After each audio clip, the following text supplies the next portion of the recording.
આપણી સાથે મનોજ પનારા છે. મનોજ પનારા પાટીદાર આગેવાન તો છે, ખેડૂત આગેવાન પણ છે, અનેક પ્રકારની જે સામાજિક જે કાર્યો છે તે કરતા હોય છે. અત્યારે પડધરીમાં છે અને આંદોલનની જો ચહેરો કહો તમે જે કહો એમના ઉપર તો પ્રેશર પણ આવ્યું. સરકારે એમની ગૌશાળાને નોટિસે તમામ વસ્તુઓ કરી છે. મનોજભાઈ, કેવી રીતે જુઓ છો કે દરેક જગ્યાએ ખેડૂતો આંદોલન કરે છે અને સરકાર કે છે અમે ખેડૂતોની સરકાર છીએ? આ દેશ કિસાનોનો દેશ છે, ખેતી પ્રધાન દેશ છે, પરંતુ ક્યાંક ને ક્યાંક કિસાનોને જ સૌથી વધારે પરેશાની આ દેશમાં છે. આ દેશના કિસાનો એકજૂટ નથી, એટલા માટે સંગઠિત નથી, એટલા માટે ક્યાંક ને ક્યાંક દુઃખી છે. તમે જોઈ રહ્યા છો ગુજરાતના કિસાનોને બળજબરીપૂર્વક ક્યાંક ગેસની પાઇપલાઇન નાખવામાં આવે છે, ક્યાંક ઇલેક્ટ્રિકના થાંભલા નાખવામાં આવે છે. જેમ ગુજરાત આખું આ કંપનીઓએ વેચાતી લઈ લીધું હોય એ રીતે વર્તન આ કંપનીઓ કરી રહી છે અને આ વાત સરકાર જોઈ રહી છે. સરકાર શાંતિપૂર્ણ આ બધું કંપનીની દાદાગીરીને જોઈ રહી છે, આ ગુંડાગીરી કંપનીની જોઈ રહી છે. તમે સમજો કે સરકારનું કામ શું છે? સરકારનું કામ છે નાગરિકોને ન્યાય મળે, હક મળે, આ બધું કાયદો વ્યવસ્થા બધું જોવાનું છે. એની બદલે કંપની ગુંડાગીરી કરી રહી છે. કંપનીના ગુંડાઓ બળજબરીપૂર્વક પોલીસનો સાથ લઈને ખેડૂતોને હેરાન પરેશાન કરી રહ્યા છે. એટલા માટે તો દાદાગીરીની સામે તો આ ખેડૂતો લડી રહ્યા છે. આ લડી રહ્યા છે. શું કામ લડી રહ્યા છે? આ કંપનીની દાદાગીરી ને ગુંડાગીરી સામે. તો મારો સવાલ એ છે કે શા માટે કંપનીઓ આટલી દાદાગીરી કરે છે? એનો અર્થ એમ છે કે જેમ કોઈ પોલીસ હોય કોઈ શહેરમાં કે કોઈ વિસ્તારમાં જમાદાર કે પીઆઈ, એનો સગો ભાઈ હોય ને એ વિસ્તારમાં દાદાગીરી કરે. શું કામ? કે એનો ભાઈ પોલીસ છે. એવી રીતે આ કંપની શું કામ દાદાગીરી કરે છે? કારણ કે એનો ભાઈ સત્તામાં બેઠો છે, સગો ભાઈ એનો સત્તામાં છે અને એક ભાઈ અદાણી છે, એ કંપની ચલાવે છે, અંબાણી છે, કંપની ચલાવે છે. અને 4 ગુજરાતી, 2 ગુજરાતી સત્તામાં છે મુખ્ય, 2 ગુજરાતીની મુખ્ય કંપનીઓ છે. તો આ 4 ગુજરાતીઓ ગુજરાતના જ ખેડૂતોને શું કામ દુઃખી કરે છે? આપણે અહીંયા એવું કહેવામાં આવે છે કે નરેન્દ્રભાઈ ગુજરાતી છે, અમિતભાઈ ગુજરાતી છે, અદાણી ગુજરાતી છે, અંબાણી ગુજરાતી, એનું ગુજરાતના લોકો ગૌરવ લે છે કે ભાઈ ગીતો પણ બની ગયા ગુજરાતી. તો ગુજરાતના જ ખેડૂતની શું કામ પત્તર ફાડો છો? ગુજરાતના જ ખેડૂતોને શું કામ હેરાન કરો છો? અરે ગુજરાતની પ્રજા આ ભારતીય જનતા પાર્ટીને એટલા માટે મત ઢગલા દે છે કે આ ગુજરાતી વડાપ્રધાન છે. તો જો ગુજરાતની પ્રજા એને લાગણી દેખાડતી હોય, પ્રેમ દેખાડતી હોય, તો નરેન્દ્ર મોદીની અમિત શાહની ફરજ નથી કે એને ગુજરાતની જનતા પ્રત્યે સહાનુભૂતિ બતાવવી જોઈએ, વિશેષ પેકેજ આપવું જોઈએ, વિશેષ મદદ કરવી જોઈએ? દેશ આખાના જેટલા પણ વડાપ્રધાનો થયા એને એમના મત વિસ્તારમાં અથવા તેના મૂળ રાજ્યમાં વિશેષ ફાયદાઓ આપ્યા છે. અને હમણાં જ ગુજરાતમાં વિજયભાઈ રૂપાણી દેહાંત થઈ ગયું. સ્વર્ગસ્થ વિજયભાઈ રૂપાણી માટે એમ કહેવાતું કે રાજકોટના મુખ્યમંત્રી હતા, નિવાસસ્થાન એનું રાજકોટ હતું. એ ગુજરાતના મુખ્યમંત્રી હોવા છતાં રાજકોટના હતા વતની, એટલે એને રાજકોટને વિશેષ ઓવરબ્રિજ આપ્યા, અટલ સરોવર આપ્યું, પોર્ટ આપ્યું, એમ્સ આપી. શું કામ? કે લોકો એમ કહેવા માંડ્યા હતા કે રાજકોટના મુખ્યમંત્રી છે વિશેષ. તો દેશના વડાપ્રધાન નરેન્દ્ર મોદી ગુજરાતના છે તેને વિશેષ ના પણ દુઃખ સાથે તમારા એનપી ન્યૂઝ ચેનલના માધ્યમથી કહું છું અનિલભાઈ તમને કે પ્રજા ગૌરવ લે છે ગુજરાતની. આ ગુજરાતી વડાપ્રધાન છે, ગુજરાતી અદાણી અંબાણી છે, પણ કાયદામાં 4 ગણું વળતર આપવાની યોજના ઉત્સાહ સાથે આપણું ગ્રાઉન્ડ ભરી દીધું અને કેન્દ્ર સરકારના કાયદામાં છે. કેન્દ્ર સરકારનો કાયદો એમ કહે છે, યુપીએ 2 માં મનમોહનસિંહ સરકારમાં બનેલો કાયદો છે કે કોઈ પણ પરિયોજના તમારે કરવી હોય તો ખેડૂતના ખેતરનો ઉપયોગ કરો તેની બજાર કિંમતના 4 ગણા આપવા. આ વાત કાયદામાં છે. તો નરેન્દ્ર મોદી જ્યારે દેશના વડાપ્રધાન હોય, ગુજરાતના ખેડૂતોની પાસે માંગતા હોય તો 4 ગણું દેવાનું ન હોય, એને 6 ગણું દે તો સાચા ગુજરાતી વડાપ્રધાન કહેવાય. અરે એની જગ્યાએ 2 ગણું દે છે. આપણી બેન દીકરી હમ બે જ ગણું. બોલી દઈને અપશબ્દ બોલી જાય 2 ગણું ખાલી. આપણી માને ખાલી 2 ગણું દે છે. તો એનો અર્થ શું થયો? બેટાને માં અમારી ને 2 ગણું બી પાછી અમારસી કમિટી બનાવી છે 2 ગણું માં બી. આ ધરતીને આપણે તો એનો અર્થ એમ છે કે આને ગુજરાતની નથી પ્રજા કહેવા. પ્રેમ કરે છે અરે પણ સદાય આ ગુજરાતીના વાતો ખેડૂતને ગુજરાતીઓને ગુજરાતના મારે ખેડૂતોને નરેન્દ્ર રજવાડા મોદી વિશે નથી બોલવું, કે અમિત પણ મને શાહ કૃષ્ણકુમારસિંહ યાદ આવે છે અને કાંઈ ઈ માણસનું પ્રેમ નામ કરતા નથી. સરકારનું નામ એટલે આજનો પ્રેમ કૃષ્ણકુમારસિંહ ગુજરાતીઓએ યાદ બંધ કરવો જોઈએ આ માણસોને અને એટલે ખરેખર એનું સ્થાન એવા સાત્ર જ્યાં તેથી છે, મારે હું ત્યાં બતાવી જો દેવું. વધારે બોલવા માંડીશ તો ડીપમાં ખાસ કરીને જઈશ. અને મુખ્ય જે વાત જે એ લોકો છે કે આંદોલન સાથે જોડાયા જીતપરની વાત કરી બધી જગ્યાએ એ તમામ ઉપર ક્યાંક ને ક્યાંક સરકારે પ્રેશર નાખ્યું, તમારા ગામમાં ક્યાંક એક રેડ પાડી, તમારે ત્યાં બી ગૌશાળાની અંદર નોટિસ અપાઈ, આ તમામ વસ્તુ. અને તો ઇતિહાસ આવી રીતે જે તોડવાનો પ્રયત્ન થયો, લાગે છે કે આનાથી અસર પડશે કંઈ? જો સ્પ્રિંગને તમે જેટલી દબાવો ને એટલી ઉછળે. ત્યાં સરકારને ખબર નથી. અને ખેડૂત શું કામ દબાય ભાઈ? અમારે ક્યાં ખોટું કરવું છે? અમારે કોઈ ખોટું કરવું નથી એટલે અમારે દબાવવાની જગ્યા જ નથી. અને એને નોટિસ ક્યાં છે? જે ગાયના નામે આ લોકો મત માગે છે ગૌ માતાની ગૌશાળા પર સમજાય છે તમે? આ લોકો રામના નામે મત લે છે, એ જ રામના મંદિરમાં લૂંટ ચલાવે છે. એટલે આ લોકો માત્ર ભગવાનનો ઉપયોગ, ગાય માતાનો ઉપયોગ મત માટે કરે છે. એના નિભાવ માટે આને કોઈ ચિંતા નથી. આ ચોમાસામાં ગૌશાળા પડી જાય 300 ગાયોની, તો ગાયની શું હાલત થાય? એટલે આને ગૌ હત્યાનું પાપ લાગવાનું છે. અને જેને જેને ગાયો ઉપર અત્યાચાર કર્યો છે ને એનું ધનોત પનોત નીકળી ગયું છે એવું આપણા શાસ્ત્રોમાં અને ઇતિહાસમાં છે. એટલે બહુ કાંઈ ચિંતા કરવાની જરૂર નથી. પણ બહુ મસ્ત એક વાત કરી. તમને ધ્યાનમાં ખબર નથી, દઉં તમે હુતા છો તે તમારા કે આ લોકો અમને દબાવે, ધમકાવે, પણ અમારી પાસે એવું કઈ ખોટું છે જ નહીં કે જે અમારે ડરવાનું હોય. પરંતુ સત્તા બદલે ત્યારે તમે સમજો કે સત્તા બદલશે ત્યારે, કારણ કે અંગ્રેજોનો સૂરજ આથમતો નહોતો. એમ છતાં અત્યારે ઇંગ્લેન્ડ સૌરાષ્ટ્રથી નાનું છે. એટલે સત્તા બદલી ગઈ. 100 વર્ષમાં ઇંગ્લેન્ડની શું હાલત થઈ? 75 વર્ષમાં જ. તો 5 વર્ષ પછી સત્તા બદલે તો મારું તમને અહીંથી કહેવાનું છે કે આ લોકોની શું હાલત થશે? કારણ કે 30 વર્ષથી આ રાજ્યને લૂંટ્યું છે. 30 વર્ષ સુધી આ રાજ્યમાં ભ્રષ્ટાચાર કર્યો છે આ લોકોએ. અમારી પાસે તો કાંઈ છે ને, અમે તો ખોટું કર્યું નથી એટલે અમારે ડરવાનું નથી.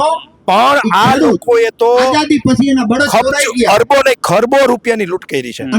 આ ગુજરાતમાં સોનાના રોડ બને ને રાજ્યના, એટલી લૂંટ આ ભારતીય જનતા પાર્ટીના નેતાઓએ અને એના અધિકારીઓએ માન્યતાઓએ કરી. તો સત્તા બદલે ને એટલે દરેક જિલ્લામાં 2 હિટાચી એવા રાખવાના છે કે આના ભ્રષ્ટાચારના બનેલા મહેલો પાડવા માટેના ભૂંગરા ઠરવા નથી દેવા. વર્ષથી સુધી ભૂંગરા નો ઠરે ને હિટાચીના ભૂંગરા નો ઠરે એટલે સતત ચાલુ રાખવા પડે. એટલો ભ્રષ્ટાચાર આ લોકોએ કર્યો છે કે 2 હિટાચી સમજો તમે, વરદી ભૂંગરા નથી ઠરવાના. એટલા અને મહેલો ખોટા ખર્ચી દીધા છે, એટલા અને ફેક્ટરા ખોટા ઉભા કરી દીધા છે, એટલા દબાણ ઉભા કરી દીધા છે, એટલા ખરાબા ખેડી નાખ્યા છે, એટલી ગૌચર ખાઈ ગયા છે કે 2 જે હિટાચી વરદી ઉધી નથી એના ભૂંગરા ઠરે. એટલે દાવ લેવાનો છે.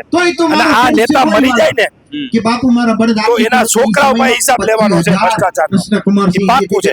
અમે મરી જાય ને તો અમારા છોકરાને કેટલું જવું કે આ સાલાવને છોડવાના નથી. એના રાજ છો તમે સરકાર. ગાયોની ગૌશાળામાં સલાહ હરામીઓ નોટિસ આપો, ગાયું પાડવાની ગૌશાળાની વાતો કરો તમે.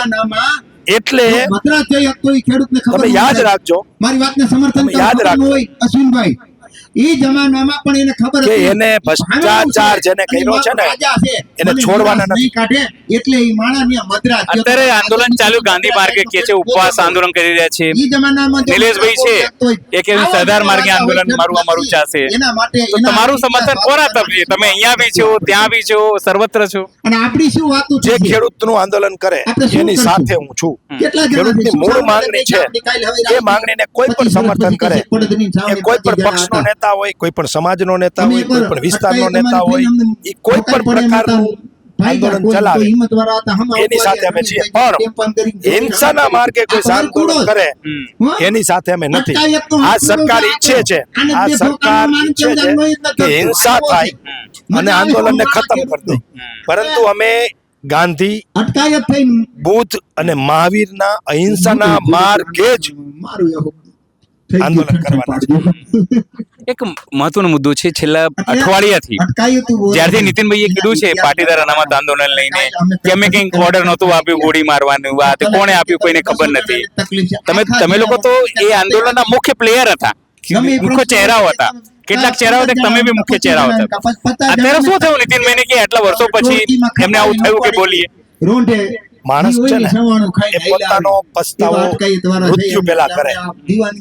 આ થમતી સંધ્યાએ માણસે કરેલા પાપ છે ને પોકારે.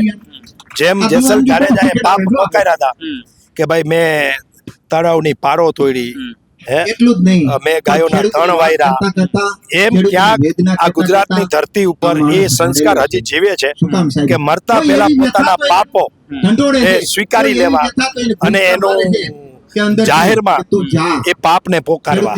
તો નીતિનભાઈએ આથમતી સંધ્યાએ સત્ય વાત કરી કે આ હત્યાઓ, આ લાઠીચાર્જ એ મેં કે આનંદીબેને નથી કર્યો, પણ કોને કર્યો છે ને એ હજી કહેવાનું બાકી છે.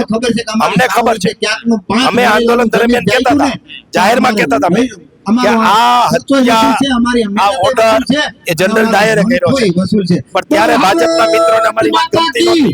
અત્યારે નીતિનભાઈ કીધી એટલે હવે માને છે, એટલે સ્પષ્ટ વાત છે કે આ ઓર્ડર અમિત શાહે ઓર્ડર આપ્યો હતો અને આનંદીબેનનું રાજકારણ પૂરું કરવા માટે આ ઓર્ડર અમિત શાહ એન્ડ ટીમે કરેલો હતો અને એ ઓપરેશન પાર પડી ગયું અને બદનામ અમે પાટીદાર આંદોલનના મિત્રો થયા હતા. પણ આજે નીતિનભાઈ અડધું સત્ય કીધું છે, આવતા દિવસોમાં પૂરું સત્ય પણ બહાર આવશે. અને મારે એ એન્કર રોનક પટેલને વિનંતી કરવી છે કે તમે એકવાર આનંદીબેનનો ઇન્ટરવ્યુ કરો તો પૂર્ણ સત્ય આંદોલનનું બહાર આવી જાય. તમે એક મહત્વપૂર્ણ તમારા જે તે સમયના સાથી હતા હાર્દિકભાઈ, એ હાર્દિકભાઈ અત્યારે અમિતભાઈની ટીમમાં છે અને એ જ કહેતા હતા જનરલ ડાયર તમે લોકો કહેતા હતા. હવે આમાં તો શું છે, માણસ ક્યારે આમાં કઈ મીઠું આવતું નથી કે આમાં ચેક કરીએ એટલે હવે હશે એની મરજી છે, બરાબર, એની ઈચ્છા હશે તો ગયા હશે, એને ખબર શું કામ ગયા, શું છે, કોની ટીમમાં છે આપણે જાણતા નથી, પણ એ ગયા છે, એ ખરેખર ખોટું કર્યું છે એવું મને લાગવું છે. અને એ સીતાવીમાં કદાચ પસ્તાશે, કારણ કે ભારતીય જનતા પાર્ટી કોઈની થઈ નથી. કેશુભાઈની નો થાય, અડવાણીની નો થાય, અટલજીની નો થાય, તો આ ભારતીય જનતા પાર્ટી કોઈની થાય નહીં. તમે યાદ રાખજો, 27ના એન્ડમાં અને 28ની શરૂઆતમાં અમારો સાથી મિત્ર ખૂબ પસ્તાવાનો, કારણ કે આ લોકો ટિકિટ મને નથી લાગતું હવે આપે, અને ટિકિટ નો આપે એટલે હાર્દિક નું તો રાજકારણ પૂરું. એટલે આ લોકો અંદર ખાને હાર્દિક નું પણ રાજકારણ પૂરું કરવાની તૈયારીમાં લાગી ગયા છે. છેલ્લો સવાલ હવે આ આંદોલન કેવી રીતે આગળ વધશે? તમારું પ્રતિક ઉપવાસ, અલગ અલગ ગામોમાં જવાના છો, સમિતિઓ બનાવો, કેવી રીતે આગળ વધશે? હું આપના એનપી ન્યૂઝના માધ્યમથી કહેવા માંગુ છું એ આપણને ખ્યાલ નહોતો. તમારી ચેનલ ગુજરાત આખામાં લોકો જોવે છે, સાંભળે છે, દરેક તાલુકાએ ચોમાસું છે, મોટા કાર્યક્રમો થઈ શકે એમ નથી, ખેડૂતો કામમાં છે, ખેડૂતોનો પ્રશ્ન છે અને ખેડૂતો ફ્રી હવે ન હોય, એટલે અમે લોકો એવું ઈચ્છીએ છીએ કે દરેક તાલુકે કિસાનો આ પ્રકારની છાવણી પ્રતિક ઉપવાસની ઊભી કરે.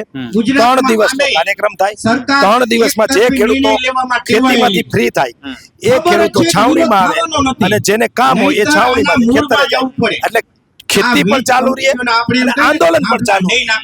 એટલે આ પ્રકારનું દર તાલુકે અમે આંદોલન કરવાના છીએ. 3 દિના પ્રતિક ધરણા, ઉપવાસ, અને ખેડૂતો જ્યારે ફ્રી થાય ત્યારે છાવણીમાં આવે અને જ્યારે કામ હોય ત્યારે વાવણી કરે. લાગે છે આવી રીતે સરકારને કાંઈ આટલા દિવસથી નહીં ફરક પડતો, ફેર પડશે? જો 2 મહિના લડ્યા ને 2 મહિના એટલે તમે સમજો, 2 મહિના લડ્યા ને તો 50% આપવું પડ્યું વળતર. 4માંથી 2 તો આયા. હા, 2 મહિના લડશું હજી તો સમજજો તમે, 2 મહિના હજી લડશું તો 4 ગણો ભાવ કરી દેશે એ નક્કી છે. ખેડૂતથી સરકારને બીવું જ પડે. પછી વાત એટલી જ છે કે ખેડૂત એક થવા જોઈએ. અને તમે લોકો એક કરવા માટેના પ્રયાસ કરો. બસ આ અમારું કામ જ ઈ છે. અમારો કાર્યક્રમ જે છે ઈ જ છે કે આ એક મંડપ નીચે એક પાથરણામાં ખેડૂતો બેસે, પક્ષાપક્ષીથી ઉપર થઈ, રાજકારણથી ઉપર થઈ, જાતિ ધર્મથી ઉપર થઈ અને ખેડૂતો એક મંડપ નીચે બેહે એટલે સરકાર ઝૂકી જાય એટલી મને ખબર પડે. સ્વાભાવિક છે કે જે રીતે મનોજભાઈ પોતાની વાત કરી છે, તમામ મુદ્દે એમને ખાલસતાથી વાત કરી, સરકારને લઈને વાત કરી, પણ મૂળ સવાલ એટલું કે ખેડૂતો એક નથી. ખેડૂતોને એક કરવાનું જે કામ છે, એ સેતુ બનવાનું કામ છે, એ મનોજ પનારા અને ટીમ કરશે. પણ આંદોલન જ્યાર સુધી સરકાર માનશે નહીં ત્યાર સુધી પ્રતિક ઉપવાસના ભાગરૂપે કે પછી ધરણા રૂપે ચાલુ રહેશે. સહયોગી બાબુ સાથે અનિલ પટેલ, પડદરી, રાજકોટ.